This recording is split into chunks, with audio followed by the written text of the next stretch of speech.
Hello, good afternoon. My name is Jochen Volz, and I'm very, very happy to be here talking to Vivian Ziherl and Grada Kilomba.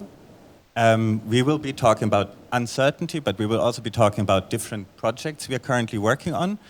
And just to quickly, it's a little bit of also, of course, an experiment and conversation like this, and it's always only the beginning.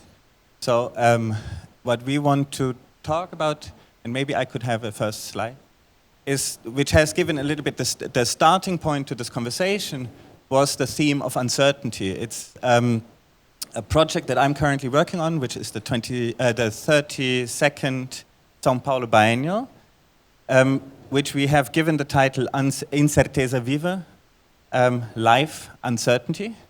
And it is maybe important to understand that this project started that we started to work on this idea of uncertainty in 2014.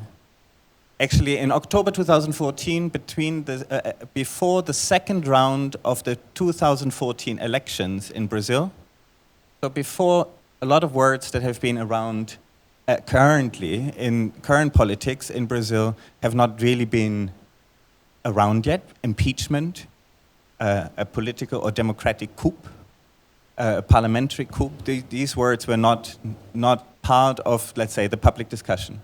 But anyhow, to quickly draft what São Paulo Bienal is about, it's one of the oldest bienals in the world, the second oldest, ran into country representations until 2006, is in the center of a city of 22 million people, in a park, one of the few parks in São Paulo, but a very large one, a very beautiful one, which is called Ibirapuera, originally the wetlands of São Paulo.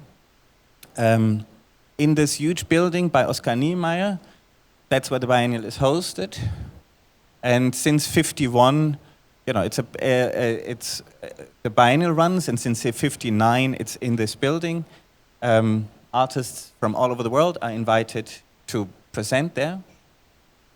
But I think what for us was at the beginning interesting was to think how the São Paulo Bienal for many years was always the main window, let's say, to the world. It was the place where artists from all over the world were shown to a Brazilian audience, and where it was possible for a Brazilian audience to be seen within an international context. That has changed. Over the last 15 years, a lot of institutions in Brazil started to program internationally with international artists, international collections. And so the role of a biennial has changed quite a bit. It's less about representations and much more, I think, about platforms and being a platform for exchange, for promoting diversity, to talk about practices, experiment things, but also to articulate a little bit more about something which one could maybe think is the South. All of a sudden, the regional importance of São Paulo and the São Paulo Bienal is maybe more urgent than the international representation, the idea of bringing, what great people from all over the world currently do bring this to Brazil, but actually it's more about discussions. So one of the discussions that we wanted to start with was around uncertainty. In 2014, and those of you who remember, it was a year that an enormous amount of publications was published, came out and scientific papers around the end of the world as we know it. Biologists described extinction rates. Anthropologists described the extinction of cultural diversity. Sociologists described the idea of the ruling infrastructure, or the infrastructures that became much more important than any state government ideas. And I think this was a moment where we thought it would be great to talk about uncertainty, how to embrace uncertainty in a country that, every moment we see these scenes of the deforestation, of extinction of biodiversity in the different biomas that are part of Brazil. It is obviously a country where we feel that, let's say, the powers that are at stake at the moment that are ruling the discussion are not necessarily anymore state powers. There are economic forces that are beyond.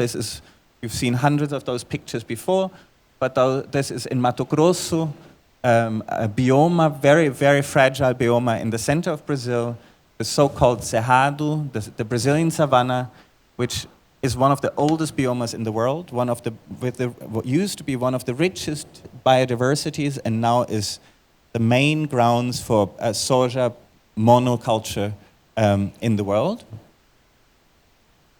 And it leads to this whole discussion of stocking soja, to trade the currencies of soja stocks and so on. So in the middle of the preparations of the São Paulo Bienal, too, something else happened, which you have probably read in the news, which was the horrible disaster in Mariana, in the state of Minas Gerais, that while we already were working, one of the big dams of one of the big mining companies broke, and tons and tons and tons of mud, high poisoned mud, went down a 360 kilometers river into the ocean and destroyed, an entire an ecosystem around these rivers. Until today, the whole legal situation of this is not cleared. The companies don't necessarily assume what they did, and we are, this is a situation where several indigenous tribes or indigenous people lost their lands. Many communities lost their income, their fishing, their habitat. So it's quite brutal as a scene. But again, that was, between 2014 and 15, we wanted to talk about uncertainty and talk about ecology. It was this idea an exhibition like the São Paulo Bienal needs to cry out and make a big scream for the health of the planet. But things moved on in Brazil, and so you've maybe followed over the last months the quite heavy discussion about the impeachment, about suspending the president Dilma Rousseff, and having now an interim government, and this process is still open. But what is as someone who works on a large-scale exhibition within a country, what is the most disturbing, maybe, is that it has divided the entire population into two fields: those who are against and those who are for the impeachment. This is a very symbolic image. This is the central avenue in Brasilia, and actually in the center, a huge fence had been built during the impeachment days to avoid that the protesters for or against the current government or for and against impeachment would never meet each other.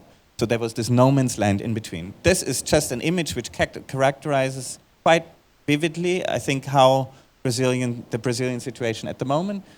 And I'm explaining this just a little bit because the theme of uncertainty all of a sudden has gained new dimensions. It's also a fact that unemployment has risen quite extensively. That uncertainty is not only about political future of the country, but a personal future of everyone on their own. So all of a sudden, the theme that we've been working for two years, kind of all of a sudden has unfolded into something much bigger. I have no idea. The exhibition will open in September, and I have absolutely no idea what will happen between now and then. It will not be easy, that's for sure. We've tried to unfold this theme of uncertainty through different prismas, different thematic ideas. Education, to think about education, how to talk about uncertainty, how to embrace uncertainty. We've talked about ecology that I've shown. We've talked about cosmologies, ideas of where cosmovisions, where do we come from, how did things start, and what are the narratives that took us here. So narratives is maybe one of the themes that also somehow will connect a little bit what we talk about. the idea that a certain exhaustion is maybe the case, that the one narrative that we are kind of used to is not there anymore. There is no clear pro and contra, good or bad. Maybe also our ideas of narratives and knowledge systems have totally come to an exhaustion. And I think what we've tried to do over the last months was to create a public program that traveled through, and I can talk about this maybe later, traveled through different contexts to exactly open up this idea, to say, okay, we need to more broadly look at alternative narratives, alternative forms of knowledge, think and experiment with artists how these other forms of narration can actually be brought into art, and how maybe art is the field to experiment at all. Art being one of the few disciplines where it's okay to fail, where it is okay to experiment and it doesn't really work out. We are not in the art, we are in this privileged position to not be guided by pragmatism all the time. And so maybe that's the field to think and experiment with, to broaden up. I stop here and we could go on. Thank you. So we can bring up my first slide, please. I can also start speaking. So I'm Vivian Ziherl. Thank you so much, Jochen, for the invitation, and it's great to meet Grada on this occasion. And I can say without reservation that it's a real pleasure and an excitement for me to be here, because I'm so much in admiration of the work that Jochen has taken on with this edition of the Sao Paulo Bienal and the frameworks that he's trying to work through. And it was such an excitement to meet with Jochen in November and to realize the synergies that there were with his work and with this new project that I've initiated earlier this year called Frontier Imaginaries. On its most basic sense, Frontier Imaginaries is exactly trying to do what Jochen has just said. It's trying to re-narrate and to find and remap what, in fact, the shape of this globe is from many different standpoints. So, for example, standpoints that don't necessarily sit side by side. Australia, artists from Burma, artists from Palestine, from South Africa, from Germany, from Netherlands, undertaking artistic practices together in order to see where their images of the globe overlap and what kind of an outline that produces. It's called Frontier Imaginaries because it proposes that this idea that seems to belong to another era, that belongs to the 19th century, is somehow still relevant and has a kind of a troubling persistence. It's an idea that I arose to primarily from coming from this town in Australia that's called Brisbane, which is on the east coast, which is kind of a third city. It's not a capital city, it's on the edge of a set of processes. The frontier is also a term that I often find challenging to communicate, particularly in Europe. When I say the frontier, I specifically don't mean a border. I don't mean the edge of a nation state. I'm talking about the edge of long and quite civilizational processes. And there's a certain way in which the frontier manifests itself as the kind of horizon point of modernization, as it configured itself as a kind of an arrow of history.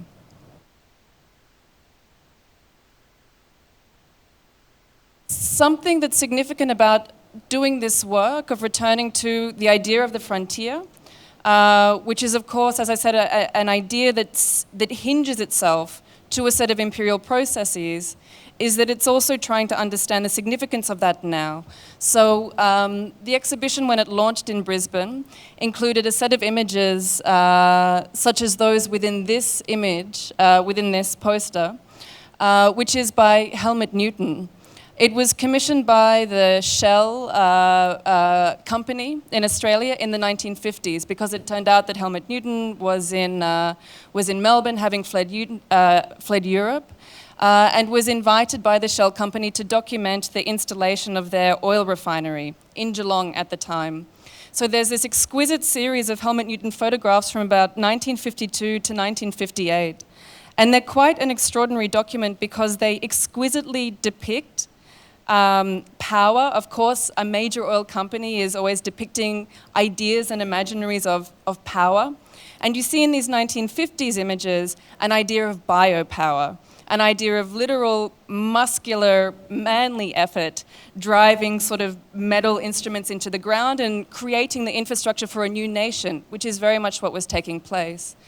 Could we have the next image? So, yeah, thank you. This is an image from the Shell film unit from the 1970s. So the Shell the Shell company is one of my favorite companies ever. Its biography as a company is deeply fascinated.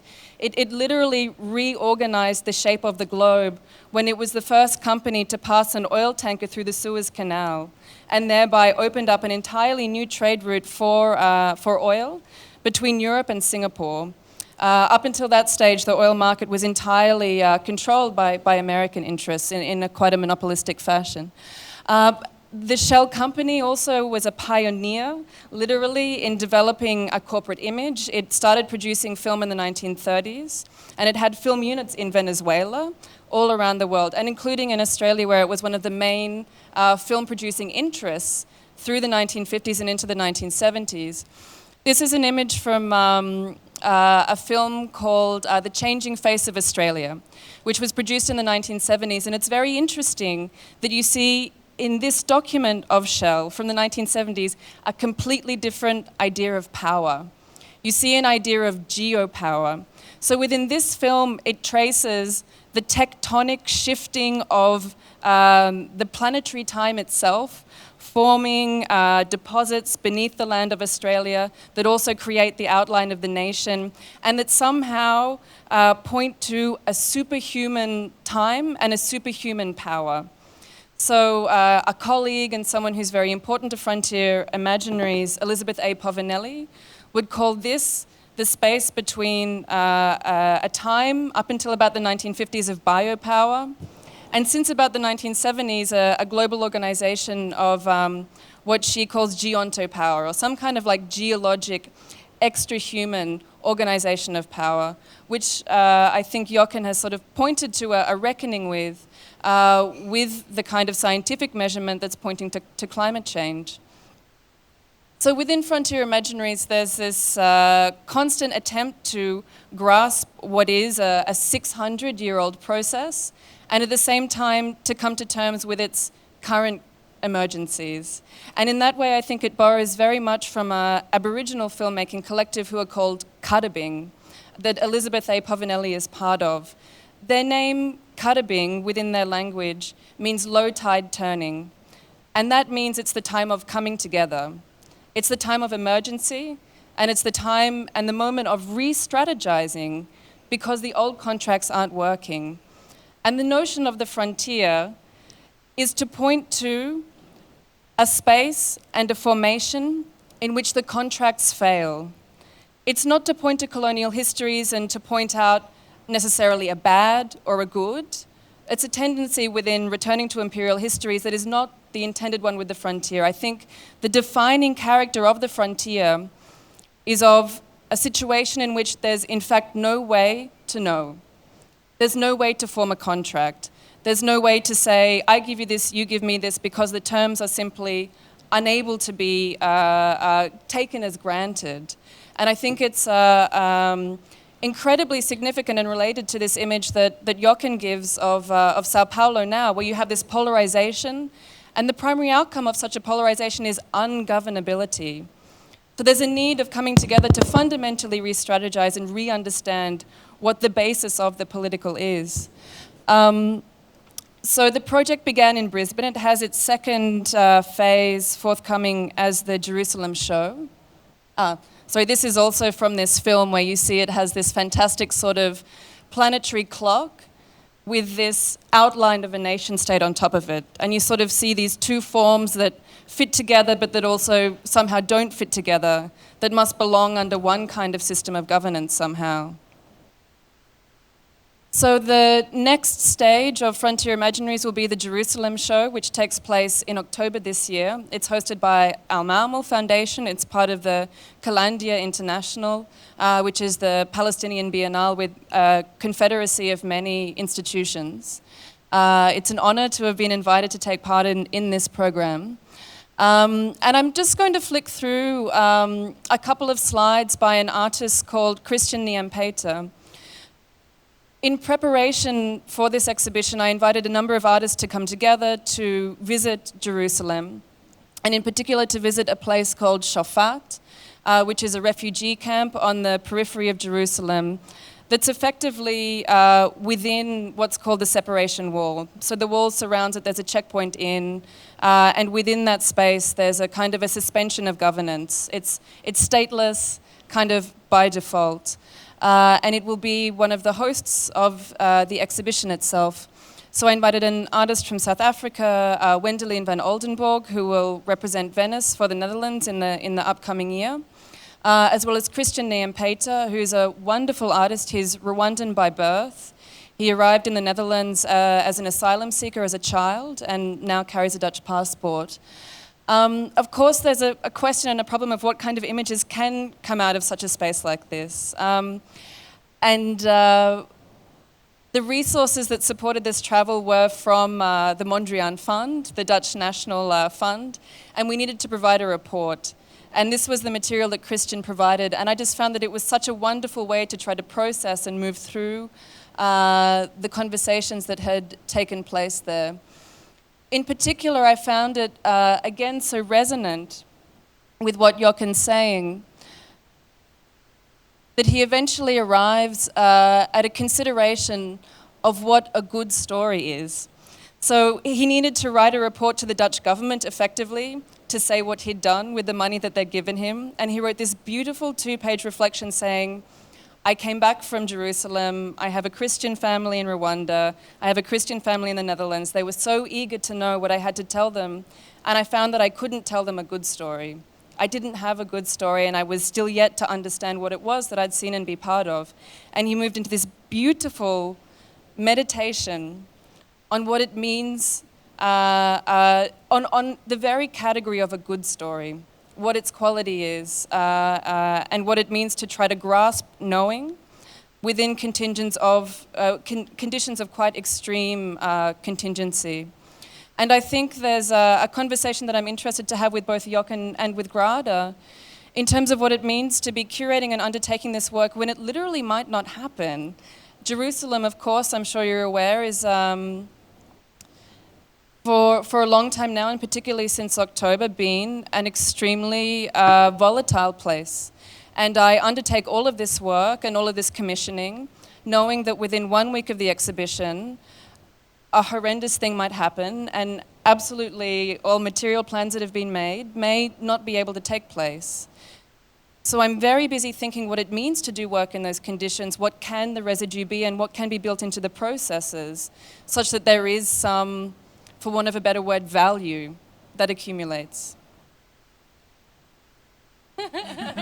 Thank you.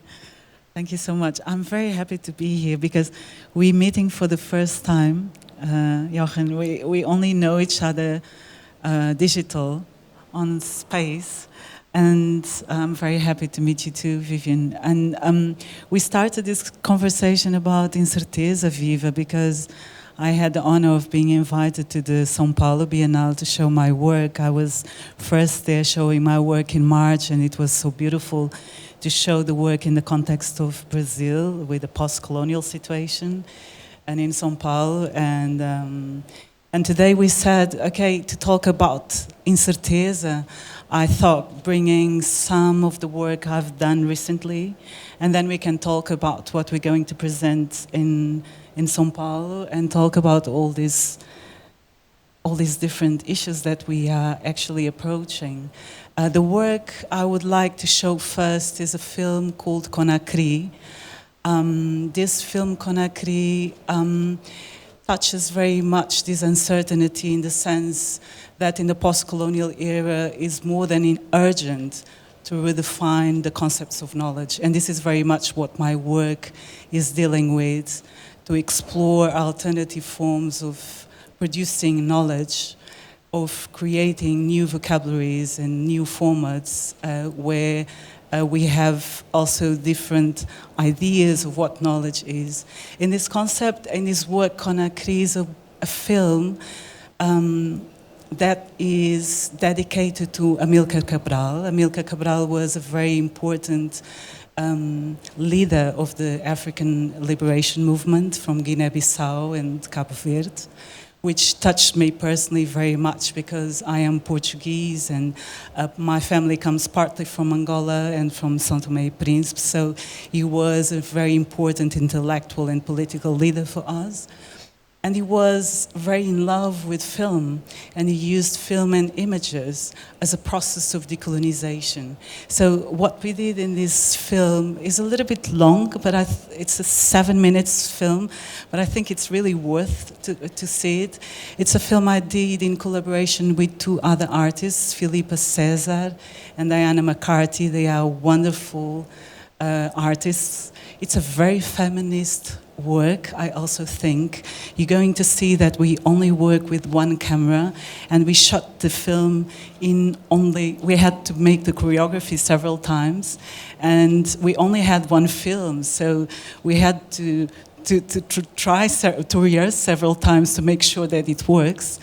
And then the film was shot in a single film, a 16 millimeter film, and at the Haus der Kultur in der Welt.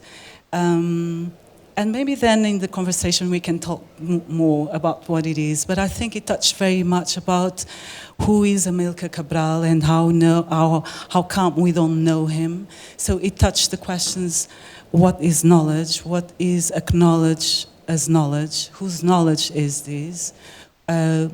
Which political interest is this knowledge representing? Who can produce knowledge? Who can enter spaces to produce knowledge?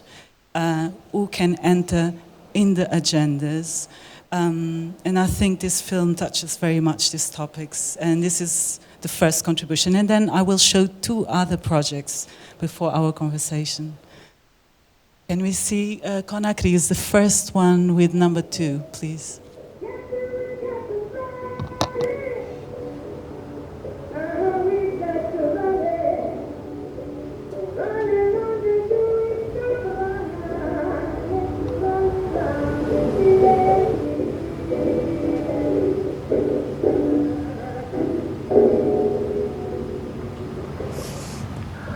I'm delighted to inform the public that after more than 30 years, the Ghanaian Film Archive is to be made accessible.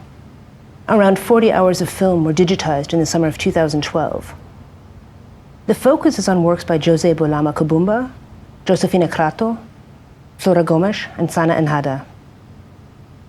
They shot the films between 1972 and 1980 in Guinea-Bissau, during the struggle for independence and consequent post-independence nation building.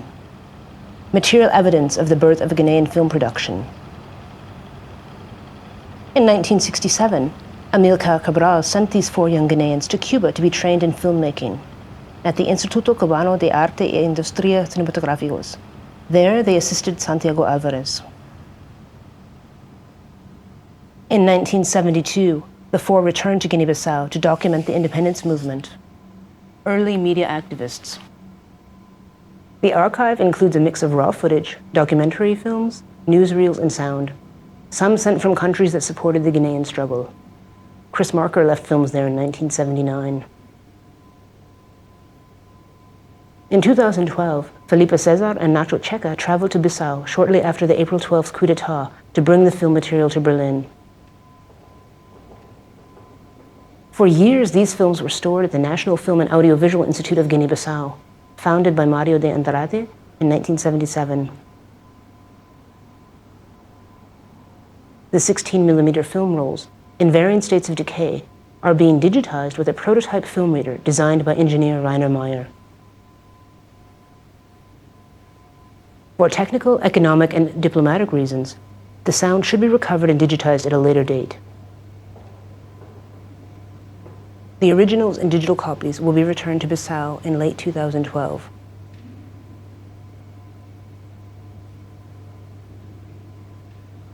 This is the House of World Cultures in Berlin. In 1957, it was a Congress Center, a gift from the United States of America to West Germany.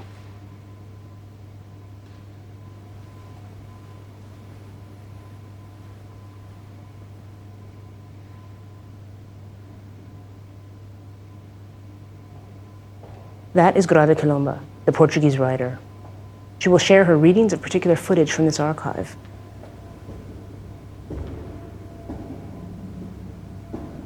Conakry, September 1972, the Week of Information. One of Cabral's less-known laboratories.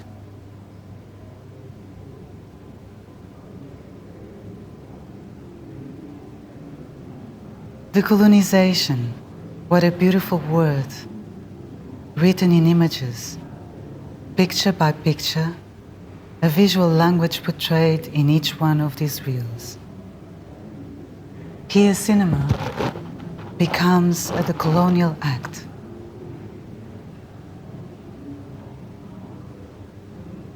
In 1956, Amilcar Cabral founded the African Party for the Independence of Guinea-Bissau and Cape Verde. For 11 years, he led the armed resistance to Portuguese colonialism. This West African struggle ended in 1974 with the fall of the Portuguese dictatorship.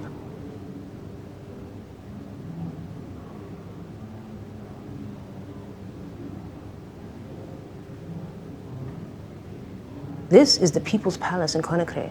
In 1967, this Congress Center was partly a gift from China to the People's Revolutionary Republic of Guinea. I am speaking because the sounds belonging to these images have not arrived yet. Maybe they never will. What I speak and have to say may never be what these reels want to tell, but I tell you and I reassure you that the name Amilcar Cabral was never revealed to me in my history books, nor mentioned in my classroom in Lisbon, where other black children and I sat in the back. My memories are not sweet, though they could have been. They could have been memories of pride, if these images have been shown to me earlier before. They do not come late. They come on time. That is Amilcar Cabral. Here he performs the role of host and curator, receiving his guests, offering them tours of his event. These are historical moments. Which history? The struggle for African independence? The political strength of tradition and modernity? Militant filmmaking in Africa? Any of those. Stokely Carmichael, the ex-minister of the Black Panther Party, and his wife, the South African singer Miriam Makeba, entered the building. André Touré, Guinea-Conakry's First Lady, arrives. Sékou Touré, the President of Guinea-Conakry, a guest of Cabral in his own country. José Bulama Kobumba, Josefina Crato, Flora Gomes, and Sana Nehada, the 4 young filmmakers who have just returned from Cuba, captured the colonial act. They captured the blink of strength, looks of competence and sovereignty mixed with joy and fulfillment. They captured the images that I would have liked to have seen as a child. Even without sound, these images tell a story. Rather, many stories. But whose? The subjects? 4 young filmmakers? The citizens of an unstable post-revolutionary Guinea-Bissau? The world? I chose the world. Then it is also my story. Why should these images interest me? One from a distant desert. Fragments reach New Mexico via San Soleil. Not these exact images, but traces of this story.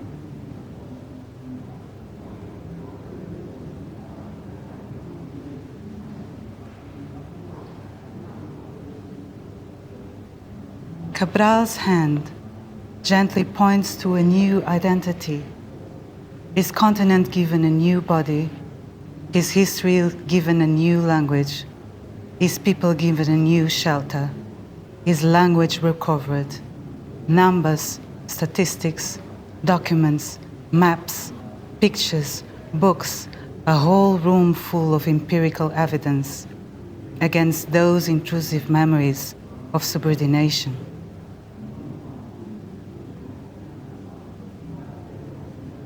The eroding film, eroding time, and eroding space.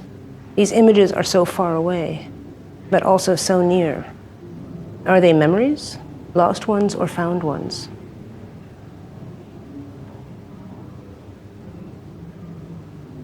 What about the children in their crisp pioneer uniforms? What happened to them? They would be my age, my contemporaries. Do they remember this moment fondly?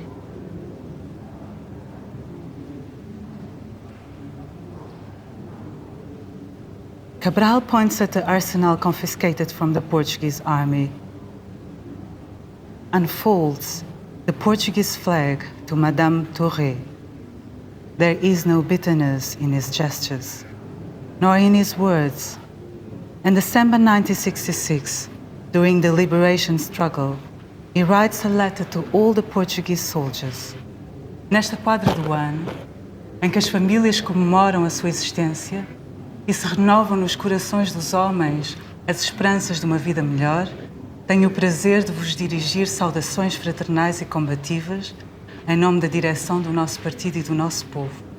Somos a mesma família, porque enfrentamos juntos os mesmos problemas. There is something else. These are revolutionaries in the midst of revolution. Is this how a revolution imagines itself? So beautiful. Decolonization was a global act, an act of humanism, where each single individual was invited to join, all gathered in the same room. Women and men, children and adults, from north and south, speaking a common virtual language, these moments captured in topographic celluloid. 4 months later, Amílcar Cabral was assassinated. This raw footage almost disappeared, making us believe this has never existed. Questions?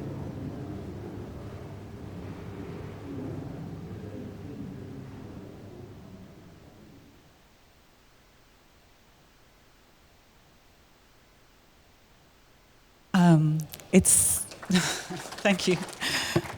We were just informed that we only have 10 minutes, so we cannot show nothing else, but now we have to talk. To conclude. Yeah, Jochen. Maybe we should immediately also open up, and if there's any questions directly from all of you, let's have that conversation immediately all together.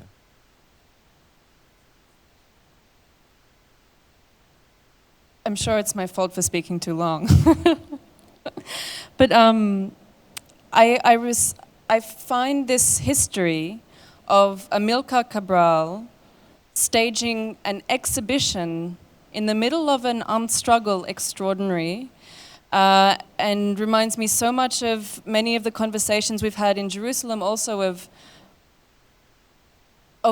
what role art can have within a time of crisis. Is it even decent to do the act of art when there are so many other things at stake? I wonder if those kinds of questions are taking place in Sao Paulo, and I wonder what you think as an artist, or if you've come across that situation yourself as well. I mean, we in the current situation, which is somehow, let's say, it's not a crisis like we've seen, but it is a crisis, and it is a difficult situation. But we've had lots of conversations with lots of artists and lots of activists, academics, students, school students, which are quite vocal at the moment and in São Paulo. And I think what is a common sense, I think a common reaction is that all actually react in a similar way, say, now even more so, we do need art, to imagine a different idea. And I think that's why I always also refer to your project title, The Frontier Imaginaries, to somehow imagine, no, it's about time to imagine a totally different narrative. The ones we know don't work. Many of them have been hidden away or been, silenced. But maybe it's not just to make them all visible, it's also to make them all visible and bring together to imagine a totally different one. And I think that's, our reaction towards São Paulo Biennial has been that artists, let's say, those who are part of the Biennial and those who are not, so let's say the art scene in São Paulo has rather reacted in a way, no, now we want that exhibition and we want to see art and we want to see different things we couldn't even imagine. And I think that's maybe a refreshing response and a little bit encouraging.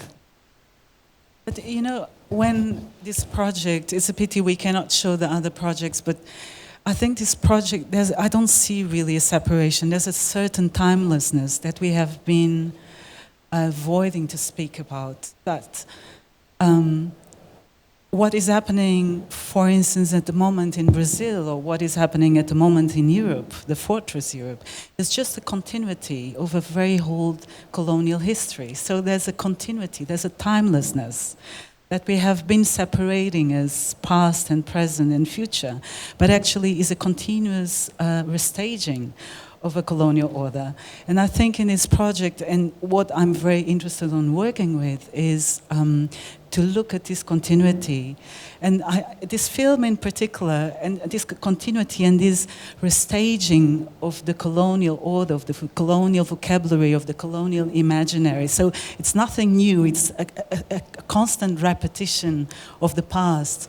And I think what is very, very urgent when we speak about these new narratives is indeed to go beyond these colonial structures and to find new formats. And what I think, for instance, in this project that was very beautiful to do is that we enter the space, even physically, in different layers. There's a past with the archive that was almost destroyed during the colonial time. The Portuguese these archive images were hidden for years, for dozens of years, and are now being recovered for the first time. Then is a new generation of artists and thinkers that come to occupy these images and these archive images, doing what I think is a very important work also, which is recovering or doing a proper burial to the past. I think the colonial past is like a ghost that keeps interrupting our present because it has not been told properly, it has not been buried properly. For me, this artistic work was a little bit, I don't know Amilcar Cabral, he was not in my school books, he was not documented. And now it's like we're working the trauma of the past, of the colonial past, and do a proper burial where we come with a new narrative to tell a story that we didn't know, but that we wished we knew. So we bring a new voice to images that had a different voice and create a new narrative. And I think this is very much what we are doing then in São Paulo also with this uncertainty, that this urgency of creating new narratives. And this is for me what decolonial knowledge is, that you go beyond these colonial structures and these colonial narratives. And there's a fusion and hybridity of formats, which I like very much, that the academic and the artistic languages really confine. And this is very much what I've been doing in my work that we cannot see today, but then in a couple of months we continue. So I think it's a good translation to uncertainty and to this global presence and to this global responsibility to deal with this very violent history, this global violent history that we have of 500 years of colonialism. And I think through this artistic work, we start doing proper burials, gentle the ghosts, and to put them in the right place so that they stop interrupting our present. I think that's the kind of work that is here.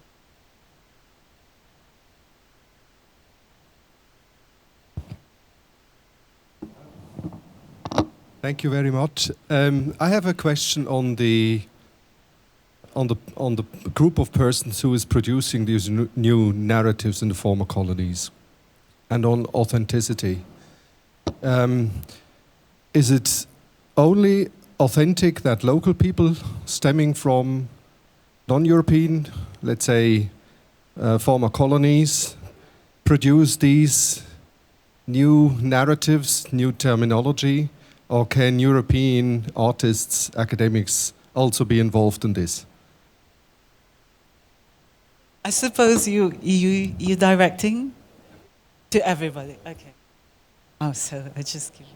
Well, it's very funny that Vivian and I had the privilege to ride together in the same car, and we exactly spoke about this, about this idea that I was telling her that as part of our preparatory work towards the São Paulo Bienal, we did a series of site visits, public programs in different sites.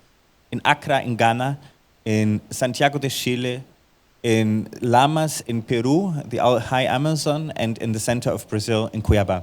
All of the 4 sites, let's say the colonial history and the language that has been introduced and is kind of permeates the entire structure and the thinking has been discussed. And of course, now coming here and saying to Vivian, hey, now we're talking about this in Basel. It's also important to understand, I think, that there is how many other stories, other narratives have also been ignored and silenced within Europe. And I think it has nothing to do where you work from. It has to do with how you look at things, how you really unfold and uncover your work. And I think this is very inherent in a lot of artists' practice. Also in Central Europe, where maybe some of the themes that we talk about some of the narratives are not so present, but they are also there. There are many layers of a European history which has also been streamlined, and it's time to unbreak it, no?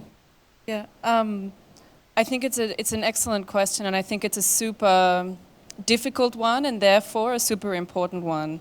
And it again goes to why I eventually arrived at the title of Frontier Imaginaries, because for me the frontier is a question of orientation.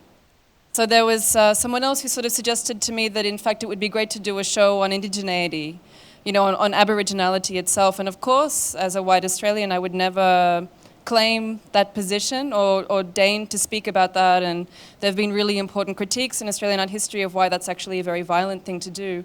But I hope that by framing this term of the frontier, I'm suggesting that it's possible, wherever one is, to turn towards a set of processes and to begin to take them very seriously and to try to understand what is happening and to try to understand where one is in relationship to them, including through a long past. And very specifically within Frontier Imaginaries, there are Aboriginal artists that I'm working with from Australia, but also what we would call settler Australians working in it. I'm very happy to be working with Wendelin van Oldenborg, who I think is doing excellent work in the Netherlands, trying to sort of unpick what in the Netherlands they call a debate between the autochtone and the allochtone, which, if one breaks down the etymological language, literally means from this land or not from this land, but then is folded into a nationalist debate there. So what I feel is exactly to be gained is the value of doing a kind of a lateral work, a kind of a sideways work, where rather than sort of confronting often quite sore confrontations between the colonist and the colonized, to try to sort of do a bit of a I like the crab in Jochen's images, to do something that's a bit sideways, where we sort of get to compare notes and to try to tell the story, to get closer to what it is that is difficult and damaged and damaging by going a long way round somehow. That's a little bit what the whole methodology of Frontier Imaginaries is. It's really a difficult question to answer because I think we're always busy with that question, but it's really a very important one. I said before, I think it is really a global project, a global responsibility, because colonial history is a global history. The first global project was slavery. That's when globalism started as a global a project. And I think it is a project that, it is a history that has remained mostly in the hands of those who have been colonized to treat, and didn't enter so much at the center. I think it's very important to look at it as a global project that we all have to treat. But I think it's very important that to treat this and to approach this very violent history and to create new narratives, we have to change two things, in my opinion. First, we have to change the configurations of power. That means we have to change who is entering spaces to speak and to produce knowledge. And as soon as we transform the configurations of power, then we also automatically transform the configurations of knowledge. Because if we open new spaces for new knowledge production and new biographies, automatically new questions, new methods, new vocabulary, new paradigms, new perspectives, new methodologies come along, and that's what we need. So it's a global project where we have to give much space to those who have been invisible, to those who have been made objects and not subjects, to those who could not speak, and in that sense to change the configurations of power. And in this very complex demography, then we can create a new vocabulary. For instance, this project was initiated with Filipa César, who is a white Portuguese woman dealing with the Portuguese colonization, and came to me and Diane and said, let's do it together. How should we together, as also women who are very excluded, then comes also the aspect of gender and queerness and so on, who's completely excluded from knowledge production. How can we produce new knowledge? How can we intertwine our biographies by retelling history? And this is a result of one of the projects among many others. So I think it's really changing configurations of power to achieve new configurations of knowledge. Great, I think we've come to an end. Mary and Jessica, thank you so much for the invitation. Thank you all for being here, and have a great afternoon. And this is just the beginning, the conversation continues.